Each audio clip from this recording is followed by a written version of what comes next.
ఏ ఓ దరిద్రం నాకు గిట్ట కొట్టిందిరా నాయన పాస్ కాల ఈ 2 సిక్స్‌లు గిట్ల అలక లేపితే మూడోది మురుకు పెట్టింది, సురుకు లేపింది, గాల్లో సిక్స్ లేపితే ఔట్ అయిపోద్ది. జస్ట్ కొంచెం తాకింది అంతే. గ్రౌండ్ కొనాకు పోయి క్యాచ్ పట్టిండోడు. దరిద్రం తల్లగుండా. ఏమో రాక రాక ఛాన్స్ వస్తే అది గిట్ట పాయెరా.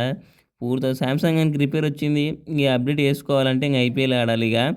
ఇంగ అయింది అయినా కిస్మిస్‌గా శూన్యంగా చిరాకు ఉంటాడు గానీ ఖతర్నాక్ ఆడతాడు. అడ్డం పెట్టి సిక్స్ ఒకటే ఓవర్ నా సిక్స్‌లు లేపిండు, 4 లేపిండు. రన్నులు రప్ప రప్పలాడిచ్చే. ఇక మన హార్దిక్ పాండ్యా కుంపు పాండ్యా ఇట్లా 50 కొట్టి స్కోర్ 200 దాటిచ్చిండు ఇక.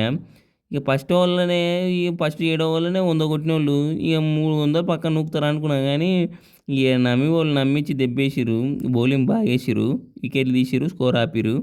లేదంటే ఈరోజు ఏటకురుతోనే 300 కొట్టి దావత్ పక్కా వేసుకుంటుంటిమి. ఇంక అయింది ఏదో అయిపోయింది. ఇంగ నెక్స్ట్ చూస్తాం. పాకిగాళ్ళని లేపేత్తాం.